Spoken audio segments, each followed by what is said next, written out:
messieurs. Conformément aux articles L21-21-9, L21-21-10 et L21-21-12 du Code général des collectivités territoriales, le Conseil municipal a été réuni dans les formes légales. Conformément à l'article L21-21-17 du Code général des collectivités territoriales, je déclare la séance ouverte.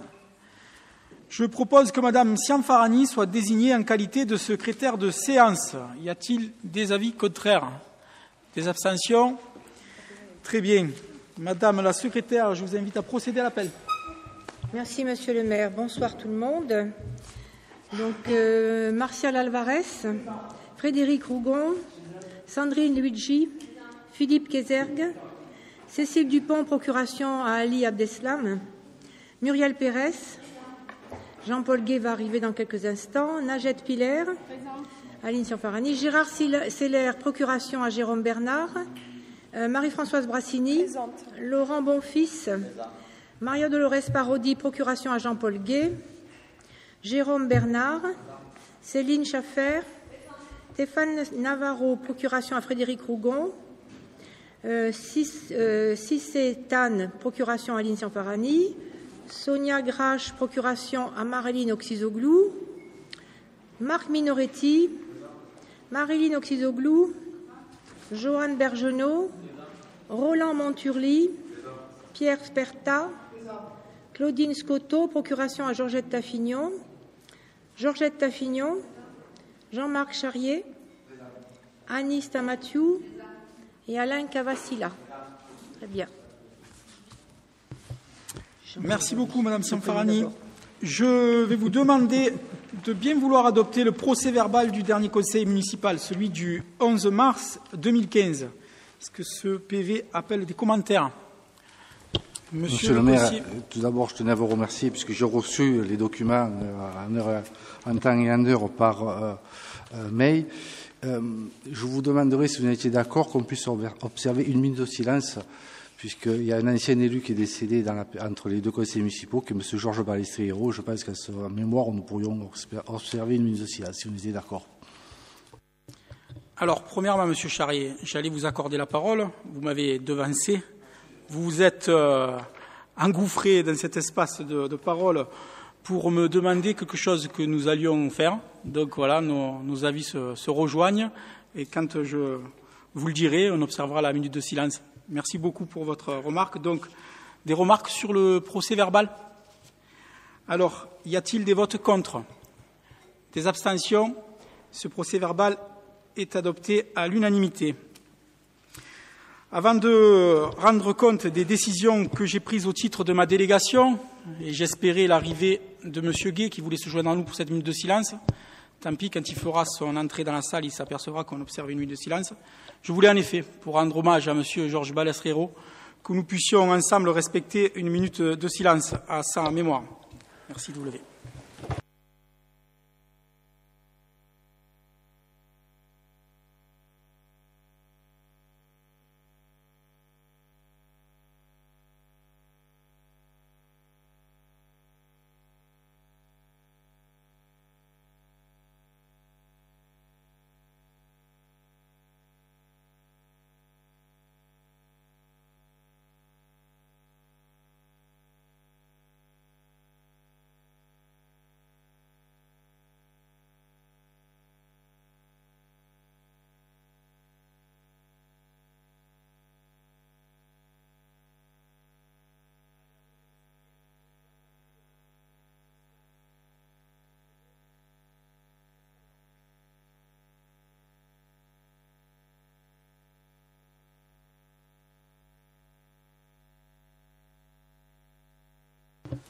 Alors, je vais vous rendre compte des décisions que j'ai prises au titre de la délégation que vous m'avez accordée, chers collègues, conformément aux articles du Code général des collectivités territoriales.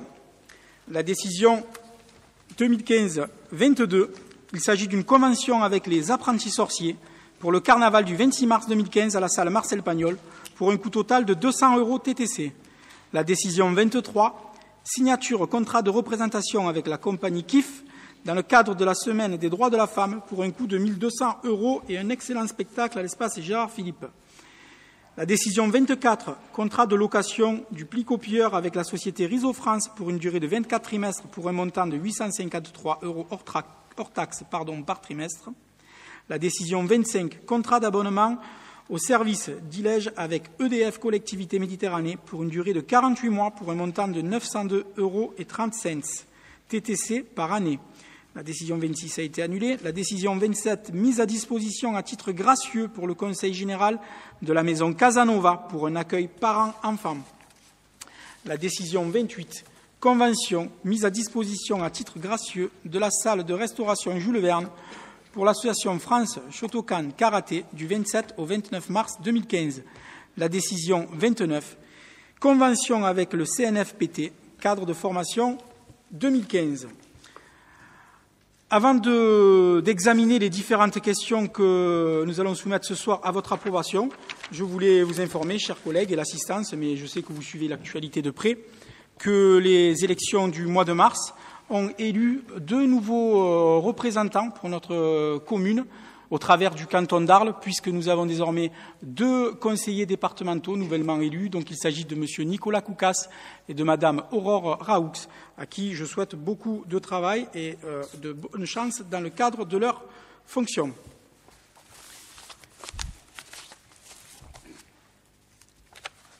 Alors, nous allons passer, si vous le voulez bien, à l'ordre du jour. Et le premier rapport, le rapport numéro 12, à qui je vais demander à Mme Aline Siamfarani de bien vouloir nous rapporter. Merci. Voilà. Il s'agit simplement de la mise à jour de l'inventaire du Stade Ouest Provence, des équipements existants ou en voie de réalisation et des services publics attachés. Donc il y a lieu de se prononcer ce jour sur les modifications d'inventaire telles qu'issues des délibérations du 18 décembre et du 10 février 2015. Il est donc proposé au Conseil municipal d'approuver la mise à jour de l'inventaire des équipements existants ou en voie de réalisation et des services publics attachés et d'autoriser Monsieur le maire dûment habilité à signer la présente délibération et tous les documents s'y rapportant. Voilà. Merci Madame Siamfarani pour cette délibération. Des commentaires, des abstentions, des votes contre, adoptés à l'unanimité. Je vous en remercie. Voilà, moment fort de notre séance ce soir, le débat d'orientation budgétaire. Je vais demander à Monsieur l'adjoint aux finances, Philippe Kézergue, de bien vouloir nous en faire une synthèse, si vous voulez bien, puisque les conseillers municipaux ont les documents qui leur ont été transmis en temps et en heure. Vous me le confirmez, Monsieur Charrier, j'en suis satisfait. Donc, Monsieur Kézergue, vous avez la parole. Merci, Monsieur le maire. Mes chers collègues, la tenue du débat d'orientation budgétaire participe à l'information des élus, mais joue aussi un rôle important dans la transparence en direction des habitants. Ce débat permet à notre Assemblée d'être informée sur l'évolution de la situation financière de la ville et de discuter des orientations budgétaires qui préfigurent les priorités affichées dans le budget primitif. Ce débat est aussi un outil de prospective. En effet, comment espérer gérer une commune pendant 6 années sans s'interroger sur la capacité réelle de cette commune à financer les décisions prises par ses élus? Comment lancer un investissement sans se demander de quelle façon on le paiera? Comment établir les budgets futurs sans évaluer les perspectives économiques locales, nationales, qui vont impacter fortement les moyens financiers de notre vie? Ainsi, en accord avec nos engagements, notre majorité a défini 3 axes financiers dans la mandature: l'assainissement des finances de la commune et le rétablissement d'une capacité d'autofinancement durable, la baisse de la pression fiscale pesant sur les contribuables port-saint-louisiens, enfin une politique d'investissement soutenue mais responsable. Nous avons la conviction que seule une prospective budgétaire sérieuse et une action politique responsable va permettre à notre ville de redresser sa situation financière tout en procurant une meilleure qualité de vie à ses habitants. Sur le document mis à votre disposition, vous pouvez constater une conjoncture nationale dégradée avec une croissance de 1% seulement et une inflation estimée à 0,9%. Dans son programme de stabilité, le gouvernement s'est engagé à mener des plans d'économie sur ses dépenses. Les concours versés aux collectivités représentent près de 20% de ces dépenses. Une baisse des concours de l'État aux collectivités. Sur les 4 dernières années, la dotation globale de fonctionnement aura été réduite de 30%. Pour la période 2015-2017, cela représente une baisse de 3,67 milliards d'euros. Un contexte local incertain. La création de la métropole Aix-Marseille-Provence va profondément bouleverser l'organisation territoriale locale. Les taux, les abattements et exonérations relatives à la fiscalité locale seront harmonisés. Cette harmonisation fiscale des taux de la métropole va entraîner mécaniquement une augmentation de la pression fiscale sur les contribuables de Ouest-Provence, compte tenu des écarts de taux entre la communauté urbaine de Marseille et ceux de Ouest-Provence. Conscient de cette situation, Ouest-Provence envisage dans ses orientations d'aligner sa fiscalité sur celle de Marseille-Provence Métropole dès 2015 afin de consolider les reversements financiers auprès des villes. Cette opération pourrait permettre aux communes de contenir cette augmentation de la fiscalité annoncée. Sur le plan local, la situation financière locale est précaire. On note une forte rigidité des dépenses. Les dépenses de personnel représentent le poste le plus important avec 55% du budget en 2014. Depuis 2010, ces dépenses ont augmenté en moyenne de plus de 3,7% par an. Pour 2014, elles représentent 886 € par habitant contre 513 pour les villes de taille identique. Pour les charges à caractère général, elles correspondent en 2014 à 355 € par habitant contre 264 en moyenne. Une vigilance stricte a permis de les voir diminuer de 8,7% par rapport à l'exercice 2013 pour s'établir à 3,1 millions d'euros. Pour les recettes, elles ont vu en 2014 un versement exceptionnel de 2,6 millions d'euros du SAN. Sans cette recette, le taux d'épargne brute aurait été de 5,5%, confirmant le risque de déséquilibre budgétaire à court terme. En effet, la commune a dépassé le seuil d'alerte depuis 2012 en se situant en dessous du seuil critique de 10%. Les tendances budgétaires et grandes orientations de la commune. Pour les recettes de fonctionnement, les prochaines années vont voir les dotations de l'État considérablement baisser et les dotations du STAN stagner, voire baisser dans la future métropole.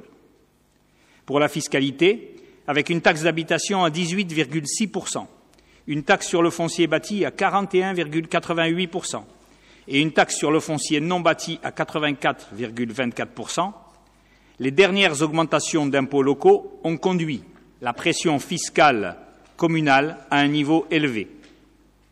Au moment où celle-ci va de nouveau croître avec la hausse des taux métropolitains, la commune de Port-Saint-Louis envisage, malgré les contraintes fortes, de baisser sa fiscalité.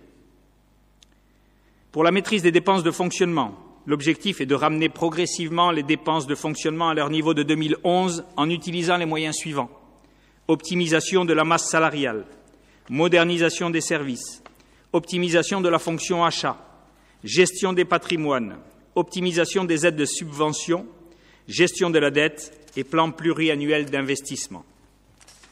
En accord avec nos engagements de campagne, nous définissons aujourd'hui les 3 axes financiers de notre mandature.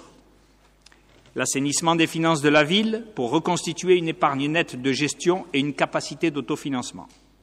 Aujourd'hui, quand Port-Saint-Louis a payé ses dépenses de fonctionnement et payé la charge de sa dette, il ne reste que peu d'argent pour investir. Cette situation provient de l'absence de contrôle des dépenses de fonctionnement qui ont augmenté de manière trop importante ces dernières années. Or, il faut bien investir pour maintenir les équipements, améliorer la vie des habitants et préparer Port-Saint-Louis aux défis du futur. La situation est alors soit d'augmenter les impôts, soit d'emprunter chaque année. Ce nouvel emprunt majorerait alors la charge de la dette l'année suivante et aggraverait l'insuffisance d'autofinancement de la ville. Il s'agit là d'un cycle non vertueux qu'il est urgent de briser. Nous allons agir en diminuant les dépenses de fonctionnement comme il a été dit précédemment. La baisse de la pression fiscale pesant sur les contribuables port-saint-louisiens. La France connaît aujourd'hui des jours difficiles comme le montre la croissance en berne et le chômage en hausse. La dette nationale dépasse 2 000 milliards d'euros en 2014. Dans un tel contexte, le gouvernement a réduit ses dotations aux communes ainsi que celles-ci et incité celles-ci à augmenter leurs impôts locaux pour équilibrer leurs comptes publics. Nous pensons que, même s'il est logique et souhaitable de réduire les dépenses publiques, cela ne doit pas entraîner des augmentations d'impôts. Il n'est plus possible de rester sourd aux plaintes de nos concitoyens qui ont de plus en plus de difficultés à boucler leur fin de mois. En baissant les impôts, nous voulons, à notre échelle, pratiquer une politique de relance économique locale par la consommation, en attendant que la politique nationale de relance par la compétitivité des entreprises produise ses effets. Enfin, une politique d'investissement soutenue et adaptée aux capacités budgétaires. Pour une collectivité, l'investissement est non seulement indispensable pour maintenir la qualité de sa prestation à ses habitants, mais aussi pour stimuler le tissu économique local, source de richesse pour tous. Malgré la conjoncture défavorable, il n'est pas possible de conjuguer l'assainissement des finances locales, la baisse de la pression fiscale et à la réalisation d'un programme de demande d'un bon niveau. Nous avons, dans ce but, élaboré un plan pluriannuel d'investissement que nous allons harmoniser avec nos capacités budgétaires constatées. Nous consacrerons pendant notre mandat une enveloppe d'environ net de 15 à 17 millions d'euros aux investissements pour notre ville. Le montant de cette enveloppe permettra enfin de soutenir l'économie locale tout en contrôlant l'encours de notre dette. Voilà, Monsieur le maire, la synthèse du document qui a été distribué aux élus municipaux. Merci, Monsieur Kézergue. Chers collègues, vous le voyez bien, pour le vote de ce budget 2015, la collectivité devra prendre en compte les perspectives négatives, notamment eu égard à la diminution des dotations allouées par l'État. Concrètement, en chiffres et par rapport à 2014, cette baisse de dotation amputera notre budget de 527 000 euros en 2015, 903 000 euros en 2016, 1 271 000 euros en 2017. Annoncé et constaté depuis 2011, la ville n'a pas su en anticiper les répercussions sur son budget. Masquée par les augmentations du SAN, l'accélération sans précédent de cette baisse de 2014 jusqu'en 2017 obligera la commune à repenser totalement ses modes de fonctionnement et l'utilisation à bon escient de ses ressources fiscales. De toute façon, sans anticipation de la commune, cela nous conduirait à un point critique dès 2017. Il faudra donc poursuivre l'effort de recherche de recettes nouvelles auprès des partenaires institutionnels, favoriser une politique d'attractivité économique pour rechercher de nouvelles bases fiscales. La maîtrise des dépenses reste essentielle, et notamment les dépenses courantes de fonctionnement. Malgré un contexte économique difficile, marqué par les restrictions budgétaires, la ville s'engage à poursuivre l'action locale avec des projets majeurs qui verront le jour en 2015, en faisant des efforts sur les charges de fonctionnement pour y parvenir. Ces efforts de gestion essentiels permettront de garantir le maintien d'une politique ambitieuse en matière d'entretien et d'amélioration du patrimoine communal, nous permettra de nous engager dans une politique d'accompagnement des personnes les plus fragiles, un effort soutenu sur l'action sociale envers nos seniors, notamment dans la recherche de réponses concrètes en matière d'offres de soins. Cela nous permettra de garantir aussi un accompagnement plus cohérent des associations et de l'animation de la ville en général, la poursuite de nos actions en faveur de la jeunesse, et aussi une meilleure lisibilité interne et externe de l'action communale par la poursuite de l'amélioration de nos outils de communication. Des finances saines qui s'accompagnent d'une gestion financière rigoureuse permettront le maintien des objectifs engagés dans notre programme électoral sur la baisse de la fiscalité communale sur l'ensemble de ces taux, taxes d'habitation et taxes foncières, pour qu'elles profitent à l'ensemble des contribuables. Voilà, mes chers collègues, le débat est ouvert. La parole est à Monsieur le conseiller municipal d'opposition, Jean-Marc Charrier. Merci, Monsieur le maire, Mesdames, Messieurs, Monsieur le maire, mes chers collègues. Le débat d'orientation budgétaire constitue, avec le vote du budget, l'élément structurant du conseil municipal.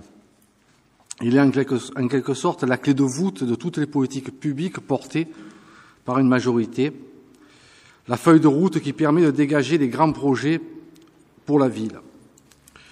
Je dois vous avouer, Monsieur le maire, mes chers collègues, qu'à la lecture de ce document, nous avons eu bien du mal à y trouver une ligne directrice et je pense que le sous-titre de ce document aurait pu être « Rien de neuf sous le soleil ». Rien de neuf quand il est évident que votre conclusion, sur une demi-page, n'annonce aucune perspective de réalisation ni de choix de politique nouvelle. Oui, il y a la baisse de la fiscalité, mais j'y reviendrai lors du prochain conseil municipal. Tout au long de ce document de 11 pages, vous nous expliquez que la ville est saine, que contrairement à vos propos antérieurs, les recettes ont été supérieures aux dépenses, que le compte administratif 2013 a dégagé un excédent de fonctionnement et qu'il n'y a pas eu de recours à l'emprunt en 2013. Et donc, si on ajoute l'aide exceptionnelle du SAN en 2014, la ville dégagera un excédent conforme à nos prévisions. Notons, comme vous l'avez écrit, sans le concours du SAN, l'excédent de fonctionnement, épargne brute, serait ainsi fixé à un montant équivalent à celui du compte administratif de 2013. Ce qui, là encore, est en contradiction à tous vos dires antérieurs, qualifiant notre gestion de catastrophique. Rien de neuf donc sous le soleil, quand toujours dans ce même document, nous constatons que la masse salariale n'a pas explosé, comme vous l'avez si bien dénoncé il y a un an, mais avec une variation moyenne de 3,7% qui se situe dans les pratiques de bien des collectivités, telles que le SAN. Je vous rappelle que sans rien faire, la masse salariale augmente mécaniquement chaque année de 2,5% avec le GVT, glissement vieillesse technicité.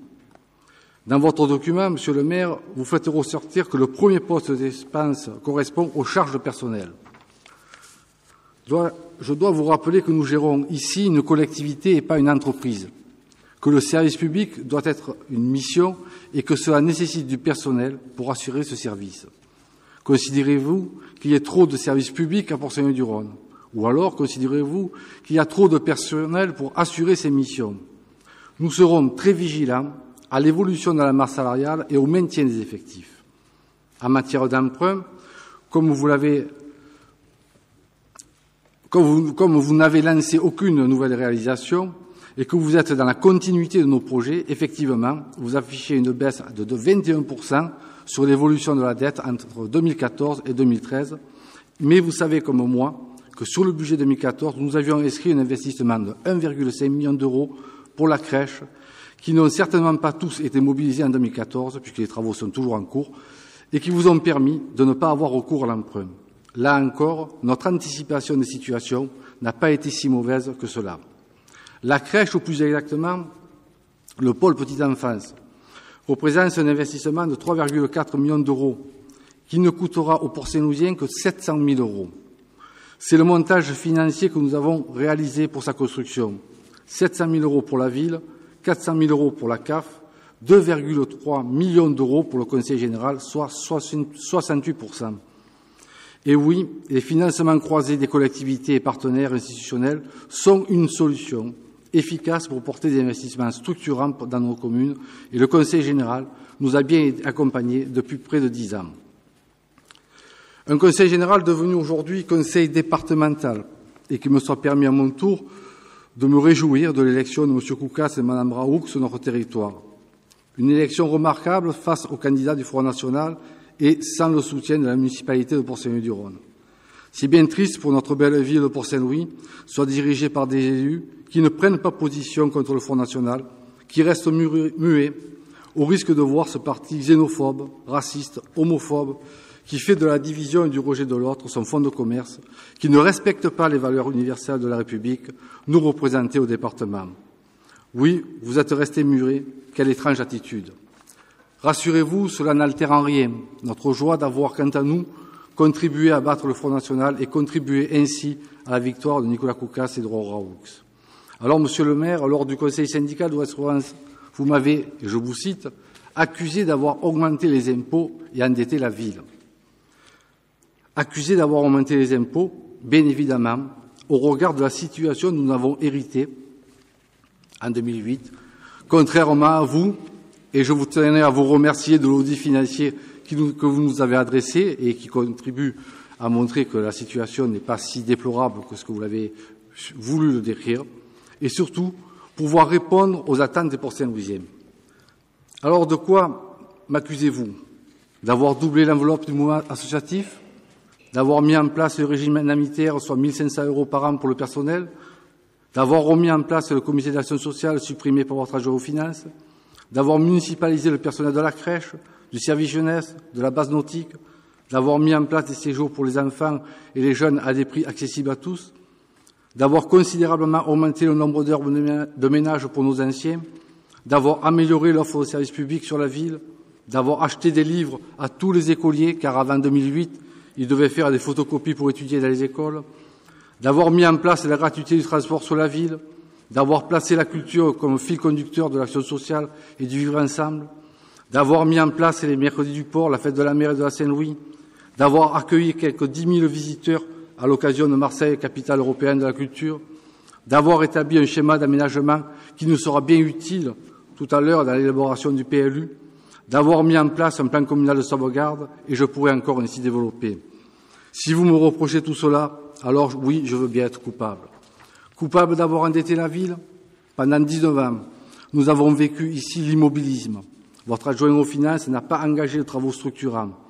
En 6 ans, nous avons investi 27 millions d'euros avec seulement 8 millions d'emprunts.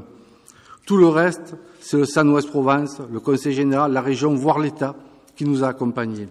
Alors de quoi m'accusez-vous, monsieur le maire? D'avoir rénové les écoles à Jules Verne avant 2008 par temps de pluie? Renseignez-vous auprès des personnels. Les enseignants faisaient reculer les élèves situés contre les fenêtres pour leur éviter de prendre de la pluie. D'avoir changé toutes les chaudières des écoles? D'avoir refait les voiries, avenue de la République, Bonnat-Frachon, Ambroise Croizat, la rue Ardon, Gabriel Péry, la rue Pastor, l'avenue de la Libération, l'avenue Édouard Bergeneau? D'avoir construit la station d'épuration? D'avoir construit couvert les terrains de tennis? D'avoir refait l'accueil et la salle de mariage en mairie? D'avoir refait faire l'espace Gérard Philippe? D'avoir réalisé la piste cyclable entre Mastibert et Port-Saint-Louis? D'avoir obtenu la reconstruction du collège? D'avoir acheté les terrains de chasse?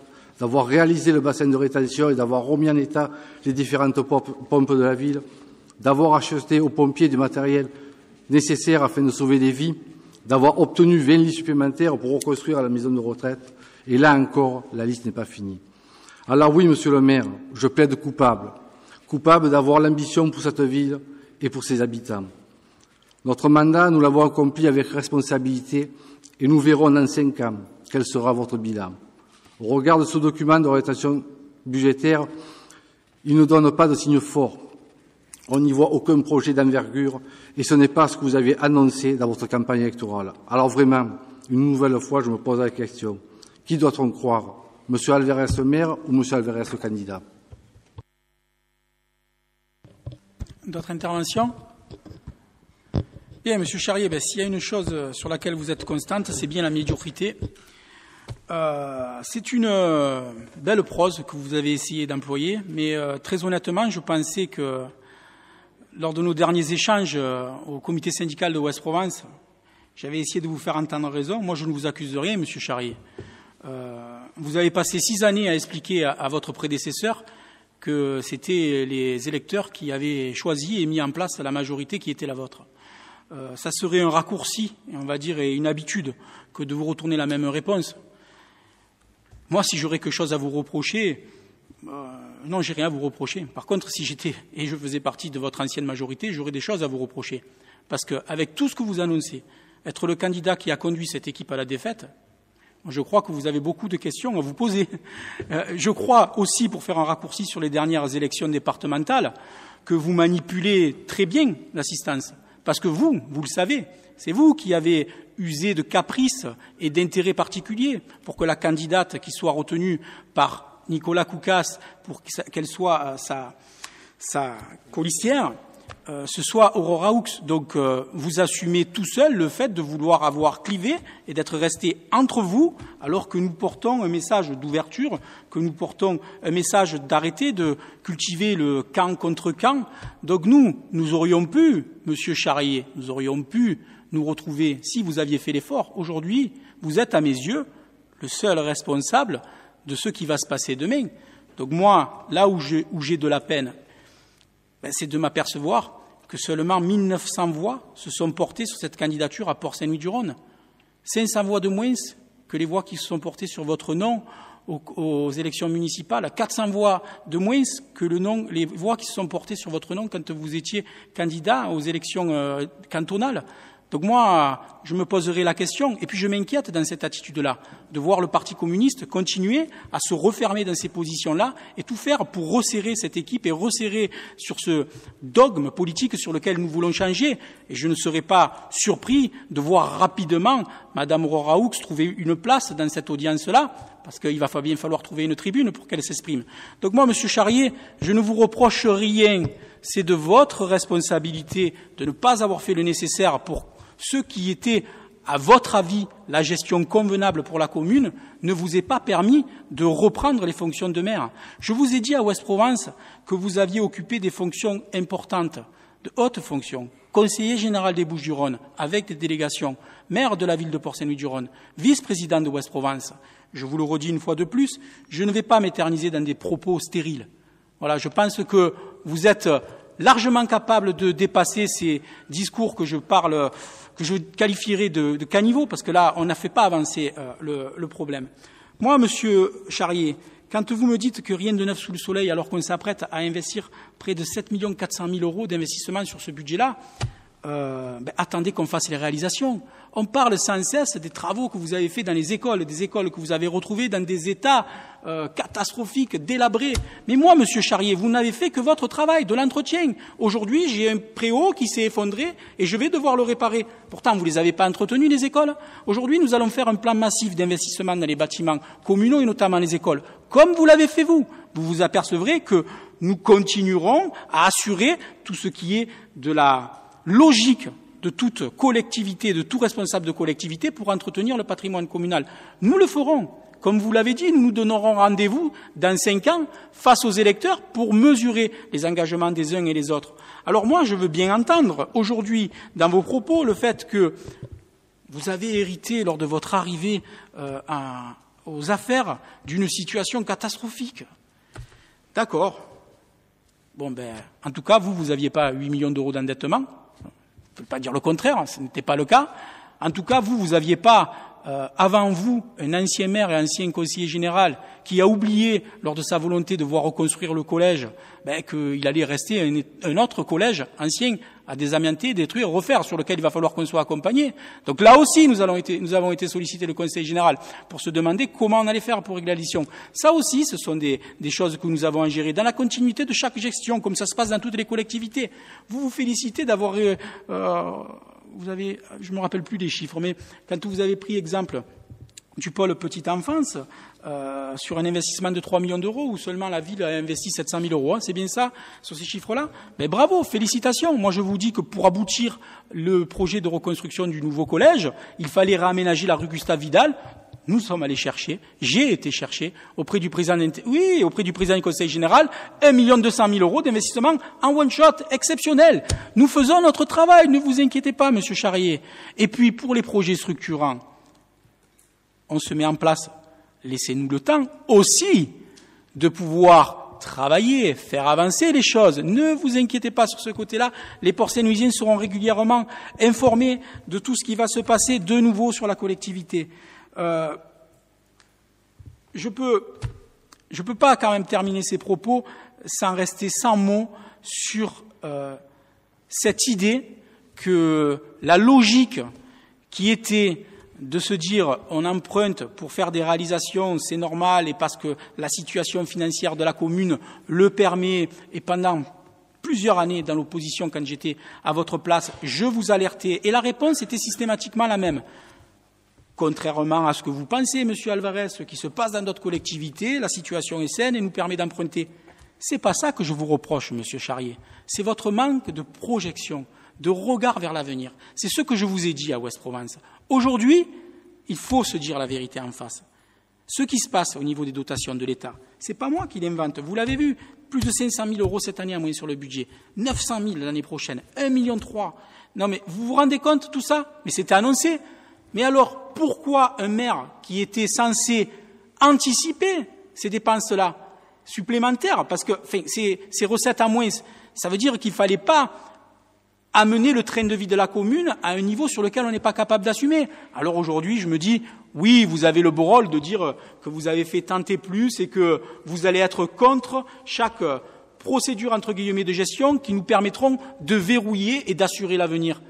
Mais moi, je vous dis simplement, Monsieur Charrier, que c'est quand même irresponsable, lorsqu'on a une feuille de route et qu'on se projette et qu'on fait une planification budgétaire, de ne pas la faire sur 6 années. C'est ce qu'on est en train de faire, puisque je me projette sur un mandat, Monsieur Charrier, et que si je m'en réfère à la manière dont vous avez géré, je pense que vous saviez que vous alliez droit au mur, et je pense que vous ne vous attendiez sûrement pas à être réélu, et c'est pour ça que si j'étais, et je faisais partie de votre ancienne majorité, je vous reprocherais de nous avoir conduits à la défaite.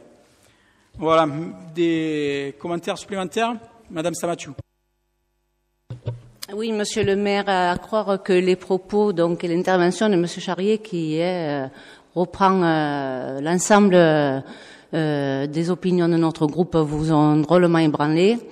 Je voudrais quand même vous demander à l'avenir, Monsieur le maire, lorsque vous intervenez, vous qui vous dites quand même un homme de gauche suivant l'intérêt que vous en avez, mais qui rassemblait des voix aussi bien de son extrême de la droite pour des élections, je vous demanderai de laisser le soin à des partis comme le Parti communiste de mener la politique qui lui semble juste et de faire les choix qui lui semblent justes.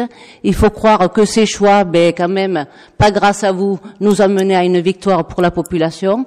Et demain, ces deux élus, j'en suis convaincue, viendront, même à vous, Monsieur le maire, vous apporter l'aide qui sera nécessaire au Conseil général, parce que l'avenir ne sera pas aussi facile que ce qu'il a été jusqu'à présent, avec une majorité de droite. Donc, je pense que vous pourrez compter sur ces deux élus au Conseil général pour apporter à la ville les aides et les subventions nécessaires. Moi, je vous demanderai, j'ai trop vécu avec un ancien maire ici qui me fait des gros sourires, ce genre de propos. Je vous demanderai à vous qui rassemblez le Front National dans votre électorat de ne plus tenir ce genre de propos. Je vous en remercie. Madame Stamatiou, je vais vous faire une confidence. Oui, je suis le maire de tous les Port-Saint-Louisiens. Voilà. Donc ça vous choque peut-être, mais ma responsabilité, c'est de prendre en compte l'intérêt de tous les Port-Saint-Louisiens. Voilà. Maintenant, il ne suffit pas d'appartenir à un parti politique pour emporter les valeurs. Ce que je vous dis, c'est que je respecte profondément le Parti communiste, qui est un grand parti, avec de grandes idées et de grands militants. Mais Madame Stamatiou, j'entends de partout dans vos propos que vous rapportez que je me prétends homme de gauche ou pas. Ici, le seul engagement qui est le mien, c'est celui d'être maire sans étiquette, avec une équipe qui agit pour l'intérêt communal. Je le redis, je l'ai dit pendant la campagne des municipales, nous sommes inscrits à la préfecture comme sans étiquette. C'est la préfecture qui a voulu nous étiqueter divers gauche. Elle en a fait sa propre analyse, c'est tant mieux. Maintenant, ce que Martial Alvarez porte en lui comme valeur, si aujourd'hui elles appartiennent à la gauche ou qu'elles appartiennent à la droite, je crois que moi, je n'ai qu'une conviction, c'est qu'aujourd'hui, je pense qu'il est important et primordial de prendre en compte les messages qui sont envoyés par les électeurs. On en a marre d'entendre ces lignes politiques qui s'affrontent. Travaillons au quotidien pour se rassembler. Voilà. Moi, l'engagement qui a été le mien dans cette élection auprès des Port-Saint-Louisiens, c'est de porter l'intérêt communal. Voilà, c'est simplement ce que je fais. C'est simplement ce que j'ai fait en amont du premier tour, quand j'ai rencontré Nicolas Koukas et qu'il m'a proposé des candidats. C'est simplement ce que j'ai fait. Je lui ai dit, les personnes qui étaient susceptibles de rassembler et de ne pas me mettre en difficulté, le choix a été autre. J'en prends acte. Monsieur Charrier, c'est très bien ce dont je parle. Il en porte seul la responsabilité. Je pense que c'est une très bonne stratégie, Monsieur Charrier, pour me mettre dans une position que vous pensez que je ne sois pas en mesure de supporter, sauf que je l'assume très bien. Et je le redis ici, je suis porteur des voix de personne. Je suis simplement élu par la majorité des Port-Saint-Louisiens dans l'intérêt de tous les Port-Saint-Louisiens. C'est simplement ce que je fais au quotidien, ce que nous faisons au quotidien avec notre équipe, dans cette volonté de rassembler, d'apaiser et d'écouter. Et ce que nous faisons très bien, dans le respect. Alors si je vous ai un petit peu bousculé dans les propos qui ont été les miens et qui vous ont rappelé peut-être d'autres propos qui vous mettent mal à l'aise, Madame Stamatiou, je vais vous dire autre chose. Ça fait 1 an que le discours de certains côtés n'a pas changé. Alors, quand moi, je vois que des efforts ne sont pas faits, je réagis avec la même véhémence. Et la véhémence qui a été la mienne lors du comité syndical, M. Charrier le sait très bien, c'est parce que je suis déçu quand un conseiller communautaire de Port-Saint-Louis se sert de ce comité syndical comme une tribune politique, alors que nous avons là des élus et des services qui travaillent dans l'intérêt des uns et des autres. Voilà, Madame Stamatiu. Est-ce qu'il y a d'autres interventions? Madame Taffignon. Oui, Monsieur le maire, juste pour exprimer aussi un sentiment personnel, et je n'appartiens moi-même à aucun parti politique. Je vais parler en mon nom et faisant partie d'une équipe. Je n'appartiens à aucun parti politique. Mon engagement a été citoyen et je n'ai pas à rougir d'avoir fait ce choix en 2008. Mais il est des circonstances où je pense que certaines valeurs doivent être défendues, des valeurs importantes. En tant que citoyenne, et pour avoir eu l'honneur aussi de porter cette écharpe tricolore pendant 6 ans, je n'ai pas eu honte, moi, alors je dis pas que vous avez eu honte, mais je veux dire, à un moment donné, au-delà de l'étiquette qu'il peut y avoir, on doit se lever par respect pour les gens qui nous ont élus, pour les gens que nous accompagnons, pour les générations futures, pour nos enfants, nos petits-enfants. Je crois qu'il est des valeurs fondamentales que nous devons défendre et s'élever contre des pensées extrémistes. Je crois que tout un chacun peut le faire. Et oui, c'est faire de la politique, mais je crois qu'au quotidien, quand on aime les gens, on fait de la politique. Et après, à un moment donné, oui, on doit se mettre en opposition à la montée.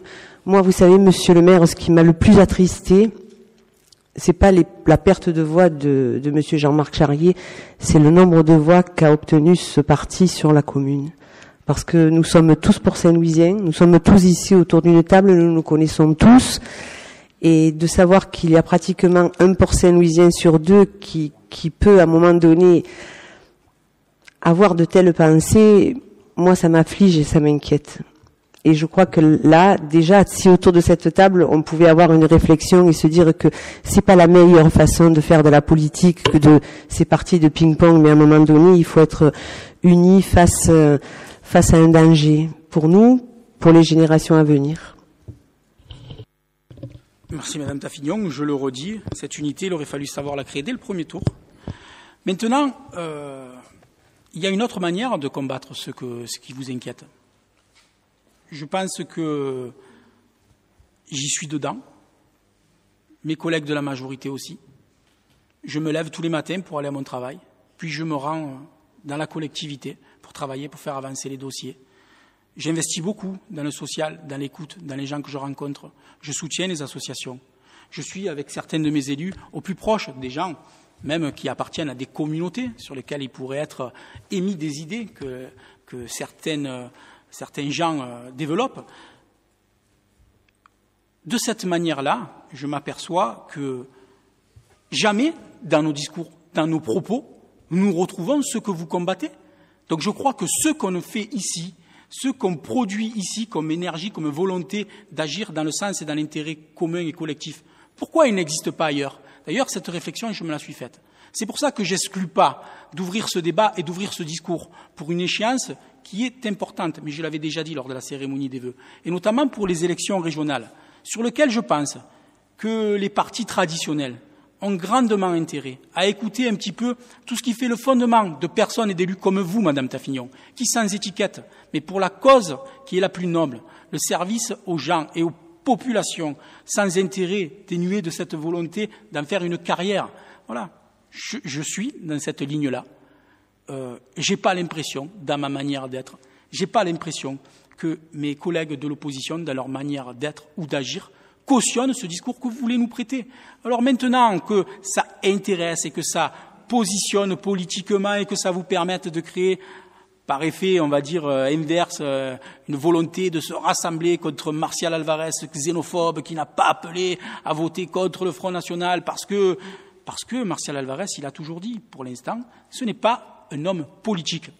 C'est le maire de Port-Saint-Louis-du-Rhône et de tous les Port-Saint-Louisiens. Alors oui, je vous rejoins, ça m'inquiète beaucoup de continuer ce style de débat stérile qui va contribuer, vous savez à quoi? À continuer à faire monter ce que vous voulez éviter. Est-ce qu'il y a d'autres personnes qui veulent intervenir? Merci. Collègues, donc comme vous le savez, ce débat d'orientation budgétaire n'est pas soumis au vote et nous nous retrouverons d'ailleurs pour sa concrétisation en termes de budget. Le rapport suivant, le 14, il s'agit de l'organisation des activités jeunesse et des modalités tarifaires. Monsieur Ali Abdeslam, vous avez la parole. Bonsoir à toutes et à tous. Merci, Monsieur le maire. Organisation des activités jeunesse, modalités tarifaires. La ville de Port-Saint-Louis-du-Rhône met en place de nombreuses actions éducatives en direction des jeunes de 11 à 25 ans de la commune. Elle propose notamment diverses activités pendant les vacances scolaires, telles que des sorties, des stages, des camps. Actuellement, ces activités sont proposées à un tarif unique, quelles que soient les ressources des familles. La ville, dans le cadre de sa politique éducative locale, a souhaité, par délibération du 2 décembre 2014, engager une démarche de mise en cohérence des tarifs pratiqués afin de faciliter l'accès au plus grand nombre et garantir un accès aux activités qui soient égalitaires et équitables pour tous les usagers. L'objectif est d'appliquer une politique tarifaire qui prenne en compte les ressources des familles, ceci afin de renforcer la justice sociale. Ainsi, actuellement, toutes les activités proposées dans le secteur de l'enfance appliquent des tarifs progressifs qui prennent en compte les revenus des usagers. La délibération numéro 2014-090 du 2 décembre 2014 a étendu ce système à tous les séjours pour les enfants et les jeunes. Il est donc important de poursuivre cette mise en cohérence en appliquant désormais des tarifs progressifs aux activités en direction des jeunes. La mise en place d'un système tarifaire identique pour toutes les actions éducatives proposées par la ville permettra de rendre plus lisibles auprès des familles les conditions financières de participation. Le tarif des activités proposées aux jeunes sera calculé à partir du quotient familial qui est déjà appliqué pour définir la participation des familles dans le cadre des accueils de loisirs des enfants et, depuis le 1er janvier 2015, pour les séjours. C'est un outil mis en place par la Caisse d'allocation familiale qui permet de mesurer les ressources mensuelles des familles en tenant compte à la fois de leurs revenus professionnels et ou de remplacement des prestations familiales et de leur composition familiale. Il est donc proposé l'utilisation du quotient familial pour déterminer le montant de la participation des familles sur les différentes activités proposées aux jeunes. Il peut s'agir d'activités telles que des ateliers culturels à la journée ou à la demi-journée, des sorties au cinéma, à des concerts, des mini-camps ou des camps, des stages sur une semaine. 7 grilles sont présentées ci-dessous pour tenir compte du type d'activité pratiquée, de son coût, de la durée, des repas fournis. Chaque grille prévoit 3 tranches de revenus, avec pour chacune une progression de la participation des familles. Pour la première tranche du QF, le montant de participation a été déterminé pour correspondre au tarif appliqué dans le cadre du précédent tarif unique. Alors vous avez les 7 fameux tableaux. Un tarif dégressif sera appliqué pour les familles nombreuses avec une réduction de 10% à compter du 3e jeune inscrit sur la même activité et une réduction de 20% dès le 4e jeune participant à la même activité. Dans le cas de garde alternée, les parents devront fournir une attestation conjointe qui précisera le foyer de référence. Pour les usagers qui ne sont pas allocataires de la CAF et qui n'ont donc pas de quotient familial, ce quotient sera calculé sur présentation de l'avis d'imposition ou de non-imposition de l'année précédente. Le quotient familial applicable sera déterminé par la formule suivante. Quotient familial égale revenu brut global sur 12 mois sur le nombre de parts du foyer fiscal. Les usagers refusant de communiquer ce document se verront appliquer le tarif le plus élevé. Concernant l'organisation des inscriptions, les jeunes devront s'inscrire pour chaque activité proposée auprès du pôle enfance-jeunesse. Avant chaque vacances, des outils de communication seront largement diffusés afin d'informer les familles sur les activités proposées et les dates d'inscription mises en place. Il est demandé au conseil municipal d'approuver l'ensemble du système tarifaire proposé pour les activités organisées par la ville en direction des jeunes dès 11 ans, d'autoriser Monsieur le maire à signer tous les documents nécessaires à cette opération. Merci Monsieur Abdeslam. Cette délibération appelle à des commentaires. Monsieur Charrier. Oui, Monsieur le maire, merci de me donner la parole. Il n'y a pas de volonté de notre part de nuire à l'organisation d'activités en direction de la jeunesse, mais nous avons comparé ce qui s'est proposé aujourd'hui à ce qui se faisait hier, vous en doutez bien. Hier, pour les activités de jour, quel que soit le montant de l'activité, les enfants payaient 5 € par jour. 41,5 € pour des séjours de 2 à 5 jours et 25,20 € pour des stages avec des activités sportives, culturelles ou ludiques. Aujourd'hui, vous proposez d'induire le coefficient familial, comme vous l'avez déjà fait d'ailleurs pour d'autres séjours. À ce sujet, nous serions très reconnaissants de pouvoir nous faire connaître le nombre d'enfants qui ont participé à ces séjours et de pouvoir le décliner aussi par coefficient. Je vous rassure, nous ne souhaitons pas connaître l'identité des familles, ce n'est pas notre propos, mais bien nous assurer que les familles ont accès en général à ce service et qu'il n'y a pas de déséquilibre. Vous avez évoqué, lors de la dernière vote sur ce sujet, la justice sociale. Et là, nous avons fait des calculs. Nous avons repris le même exemple, à savoir un couple de smicards qui gagne 1 300 € chacun, pour imaginer des employés de Distriport, avec 2 enfants. Hier, pour une activité à la journée, ils payaient, pour 2 enfants, 2 fois 5 €, soit 10 €. Quel que soit d'ailleurs le prix de l'activité proposée. Aujourd'hui, ils vont payer 2 fois 10 € si l'activité coûte de moins de 20 € par enfant, et donc le double par rapport à hier. Ils vont payer 2 fois 12 €, soit donc 24 € si l'activité coûte entre 20 et 50 € par enfant, soit 14 € de plus par jour. Si l'activité coûte entre 50 et 100 € par enfant, cette même famille va payer 2 fois 20 €, soit donc 40 €, soit une augmentation de 30 € de plus par jour. Concernant les minicamps, la participation des familles était de 41,50 € pour des séjours de 2 à 5 jours. Aujourd'hui, vous nous proposez de moduler les prix en fonction de la durée du séjour.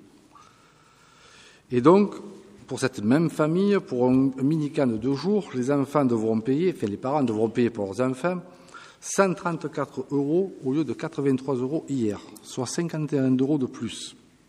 Pour un mini-camp de 3 à 6 jours, ils devront payer 180 € pour 2 enfants au lieu de 83 € hier, soit une augmentation de 96 € de plus. Quant au stage sans repas, cette famille devra payer 82 € au lieu de 50,40 €, soit là 31 € de plus. Alors, à moins de considérer les petits salaires comme des nantis, très sincèrement, nous ne voyons pas là où il y a de la justice sociale. Dans tous les cas, force est de constater que nous n'avons pas la même vision de la solidarité. Nous nous abstiendrons donc sur cette délibération. Merci. Merci, Monsieur Charrier. Pour commenter vos propos, il aurait fallu que je comprenne toute la démonstration. Donc, pour résumer, vous avez pris l'exemple non, parce que c'est pour faciliter la compréhension pour tout le monde. Je voulais vous dire amicalement quelque chose, mais vous l'auriez mal pris. C'est-à-dire que quand je vous ai écouté parler, ça me rappelait un grand militant et dirigeant syndical de la CGT qui s'appelait Henri Krasuki. Donc, voilà. Donc, ça va. Voilà, que vous ne le preniez pas mal, c'est le plus important. Donc, mes chers collègues, je pense que M. Charrier essaye de soulever l'exemple d'une famille qui touche le SMIC, qui se retrouverait dans cette configuration avec une augmentation pour le même type de séjour de 50 €. Hein, c'est ça l'idée, hein? Une famille qui... Ça dépend du type de séjour. Ça dépend du type de séjour, d'accord. Voilà. OK.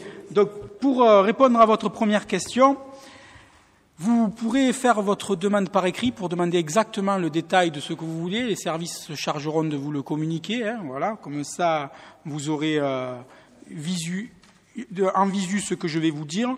C'est que nous nous sommes aperçus que, en procédant de cette manière, et puis nous avons travaillé de concert avec mon adjoint délégué à la jeunesse, qui a beaucoup planché sur ces séjours-là avec les services, on s'est aperçu que les séjours étaient largement fréquentés, que le fait d'avoir mis en place cette disposition, quand je parle de justice sociale, c'est que justement tout le monde maintenant allait pouvoir y participer parce que ces critères de sélection enfin, nous permettaient de garantir que chacun puisse avoir à son tour, en fonction de ses ressources certes aussi, mais l'occasion de bénéficier de la générosité de la commune, mais en quelque sorte, pour ne pas épiloguer plus longtemps, j'entends bien que nous ne sommes pas d'accord sur notre appréciation de la justice sociale, seulement puisque nous sommes en train de parler du débat d'orientation budgétaire, cette manière de faire garantit la pérennité de ce type de séjour. Nous travaillons à l'amélioration du contenu, et je laisserai la parole à M. Abdeslam s'il veut en rajouter aussi à mes propos. Entre guillemets, je ne veux pas dire la fête est finie, mais il faut savoir, pour préserver ce qui se passait jusqu'à présent, et c'est bien là l'engagement que j'ai pris auprès de la population, trouver les moyens de faire que la justice sociale ait lieu au niveau de l'accès à tous à ce type de séjour et qu'elle ait lieu aussi sur la répartition financière, sur l'effort que chacun, et collectivités et familles, doivent faire pour que ce séjour existe. Ali, tu veux rajouter quelque chose? Je te laisse la parole. Monsieur Abdeslam. Monsieur Charrier,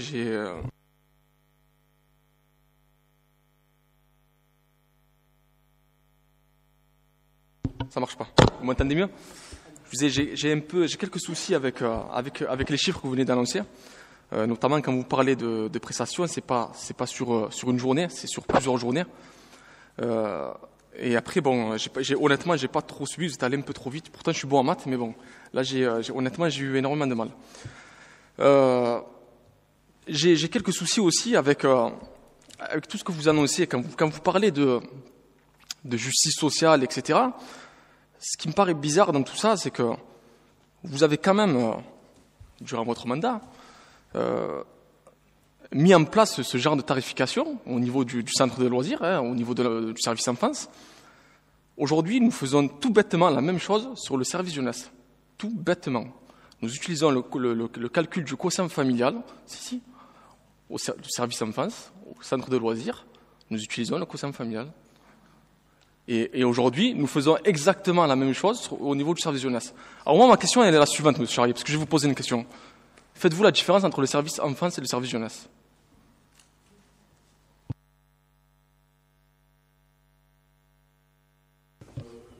Bien sûr. Monsieur Abdeslam, pour moi, d'abord, il y a une différence fondamentale entre la politique que doit mener pour l'enfance et pour la jeunesse, oui. D'une part parce que nous considérons que la jeunesse a besoin de beaucoup plus d'autonomie et de beaucoup plus de possibilités d'intervention. Mais c'est un vaste débat qu'on ne peut pas avoir ici en séance du conseil municipal. Si nous avons mis en place le coefficient familial, c'est exclusivement sur la crèche, parce qu'il a là, effectivement, vis-à-vis des familles, il était nécessaire de pouvoir le porter pour pouvoir avoir, si vous permettez, je finis mon propos, monsieur le maire, pour pouvoir avoir les agréments CAF et permettre aux familles de pouvoir avoir des tarifications modifiées. Le calcul que je fais est le suivant. Effectivement, si on prend le niveau le plus bas de votre proposition, il est quasiment équivalent à ce que nous faisions hier. Mais comme vous impliquez le coefficient familial dans le calcul, et que nous avons fait le calcul à partir de salaires réels, nous avons des personnes qui savent très bien le faire, aussi bien que vous d'ailleurs, nous sommes aperçus que des personnes qui gagnent le SMIC, deux SMICards en couple avec 2 enfants, se retrouvent dans le coefficient le plus élevé. Et donc, à ce moment-là, ils ont une augmentation conséquente. J'ai entendu les propos de M. le maire en disant que la fête était finie. Ça laisse entendre qu'aujourd'hui, la baisse de la fiscalité qui va être annoncée demain va être supportée par les Port-Saint-Louisiens par d'autres prestations, en faisant payer beaucoup plus cher des prestations aux familles que ce qu'elles le payaient hier. Ce n'était pas notre choix. Nous aurions pu mettre en place le coefficient familial avant 2014, quand vous avez été élu. Mais comme nous avions augmenté les impôts, nous avions fait le choix de ne pas mettre en place le coefficient familial afin qu'il y ait une forme de solidarité et que tout le monde puisse bénéficier, entre guillemets, peut-être certains vont appeler ça de largesse, mais en tous les cas, du soutien de la municipalité. C'était notre choix. Nous nous abstenons sur cette délibération. Ça ne veut pas dire qu'on est contre un dispositif. Nous trouvons que ce dispositif n'est pas aussi social et solidaire que ce qui peut en laisser paraître. C'est notre point de vue, mais on respecte le vôtre. Donc, M. Abdeslam voulait dire, et puis les services me le confirment, c'est exactement les mêmes services qui étaient sous votre responsabilité, M. Charrier. Vous aviez mis en place le coefficient familial pour les centres aérés. Donc, vous en souvenez pas, c'est-à-dire que vous avez fait tellement de choses que je peux comprendre que ça vous a échappé, mais seulement c'est bien le cas, voilà, ça s'est passé comme ça.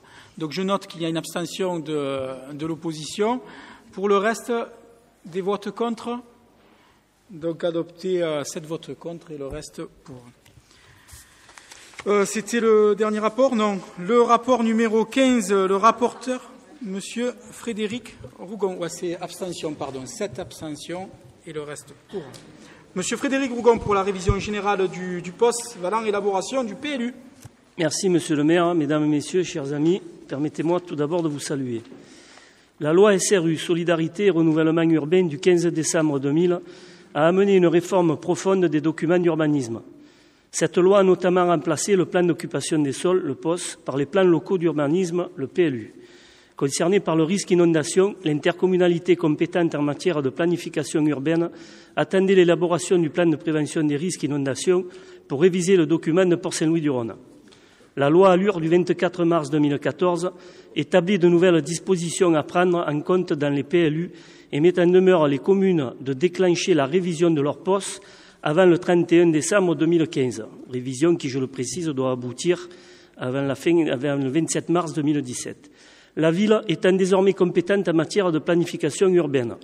Conformément aux dispositions de l'article L123-19, L300-2 du Code de l'urbanisme, Monsieur le maire propose au conseil municipal, premièrement, de prescrire la révision générale du POS de la commune de Port-Saint-Louis-du-Rhône en forme de PLU selon les articles L121.1 et suivants, R123.1 et suivants, L300.2 du Code de l'urbanisme et précise que cette mise en révision permet l'application du sursis à statuer conformément à l'article L123.6 du Code de l'urbanisme dans les conditions prévues à l'article L111-8 du même Code.